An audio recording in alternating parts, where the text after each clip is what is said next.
Assalamualaikum warahmatullahi wabarakatuh. Perkenalkan, nama saya Buati, mahasiswa PBB dalam jabatan tahun 2023 dari LPTK Universitas Islam Malang. Saya berasal dari Madrasah Alia Silaf Ulum Asempapan Tranggil Pati. Pada saat ini saya akan membuat best practice menggunakan metode STAR untuk mengatasi permasalahan yang dihadapi peserta didik saya dalam pembelajaran matematika, terutama dalam materi selang kemonotonan. Melalui best practice yang akan saya buat, tujuan yang ingin saya capai adalah dengan menggunakan model pembelajaran problem based learning dapat meningkatkan motivasi belajar siswa.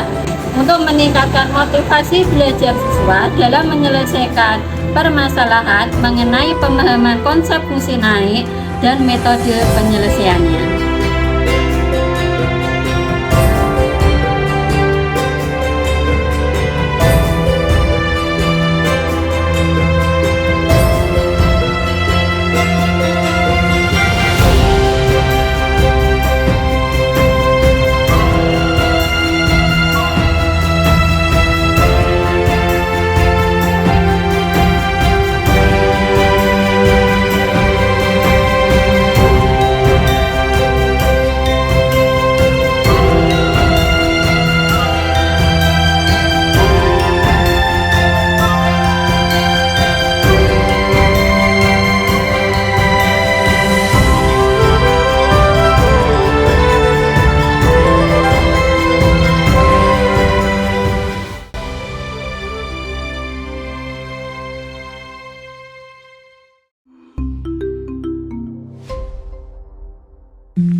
Kondisi yang menjadi latar belakang masalahnya adalah satu, guru kurang variatif dalam menggunakan sumber belajar. Yang kedua, guru kurang optimal dalam menggunakan model pembelajaran yang inovatif. Yang ketiga, guru jarang menggunakan media pembelajaran.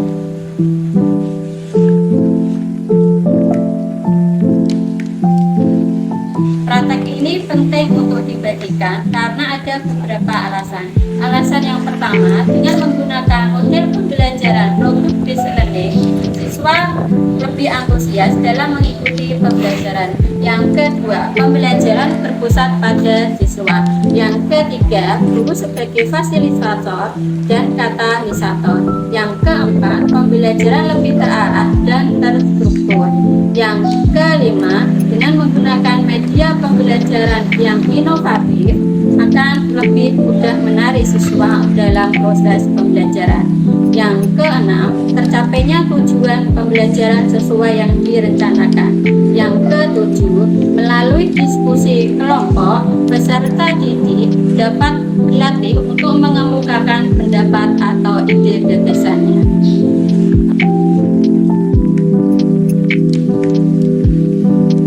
Apa saja yang menjadi tantangan untuk mencapai tujuan tersebut? Yang pertama, guru masih menggunakan model pembelajaran yang konvensional.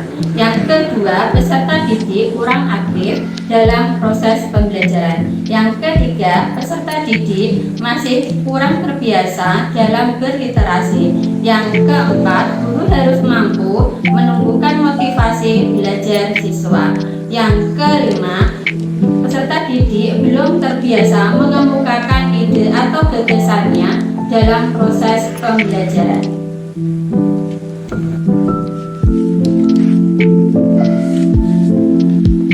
Siapa saja yang terlibat dalam aksi ini? Yang pertama, peserta didik siswa kelas 11 IPA 1 sebagai sentra dalam proses pembelajaran fungsi naik. Yang kedua, guru sebagai fasilitator dan katalisator. Yang ketiga, dosen dan guru pamong sebagai pembimbing dalam pelaksanaan PPL. Yang keempat, teman sesama guru dan staf tata usaha yang telah membantu dalam pelaksanaan PPL.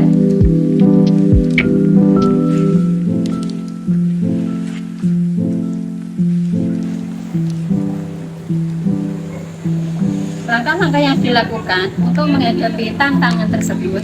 Yang pertama, memilih model pembelajaran yang inovatif, yaitu model pembelajaran problem based learning.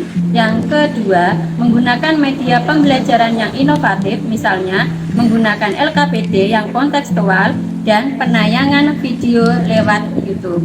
Yang ketiga, pembelajaran secara berkelompok supaya peserta didik belajar untuk mengkomunikasikan ide gagasannya melalui diskusi kelompok dan presentasinya. Yang keempat, mempersiapkan fasilitas yang dibutuhkan. Yang kelima, mendapat dukungan dari kepala madrasah.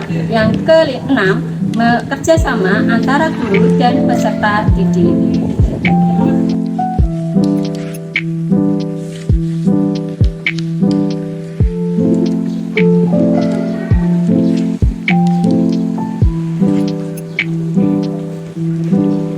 Dampak dari langkah yang dilakukan.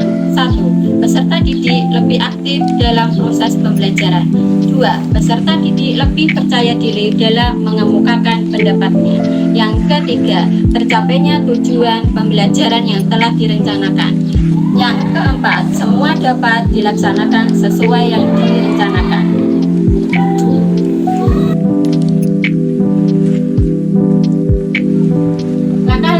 Dilakukan memberikan hasil yang sangat efektif karena 1. Peserta didik lebih antusias dalam proses pembelajaran mulai dari pendahuluan sampai pembelajaran selesai.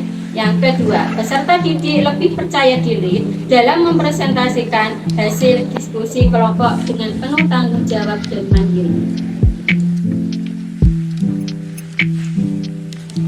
Bagaimana respon orang lain terhadap strategi yang dilakukan? Respon dari kepala madrasah sangat positif dan mendukung proses pembelajaran yang dilaksanakan selama PPR. Yang kedua, respon sesama teman guru positif dan antusias dan ingin melaksanakan model pembelajaran problem based learning.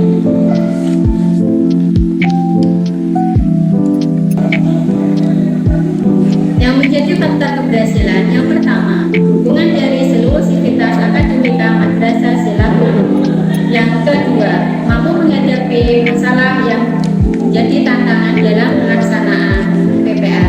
Yang ketiga, situasi dan kondisi yang mendukung. Yang keempat, berusaha semaksimal mungkin melaksanakan yang sudah direncanakan. Demikianlah best practice yang saya buat. Saya ucapkan terima kasih kepada Kementerian Agama, Universitas Islam Malang, Madrasah Aliyah Silahul Ulum. Ucapan terima kasih juga saya ucapkan kepada Profesor Surahmat dan Bu Rini yang telah membimbing selama proses PPG. Ucapan terima kasih juga saya ucapkan kepada teman-teman PPG yang telah membantu proses pelaksanaan PPG. Demikianlah best practice dari saya ucapkan terima kasih. Wassalamualaikum warahmatullahi wabarakatuh.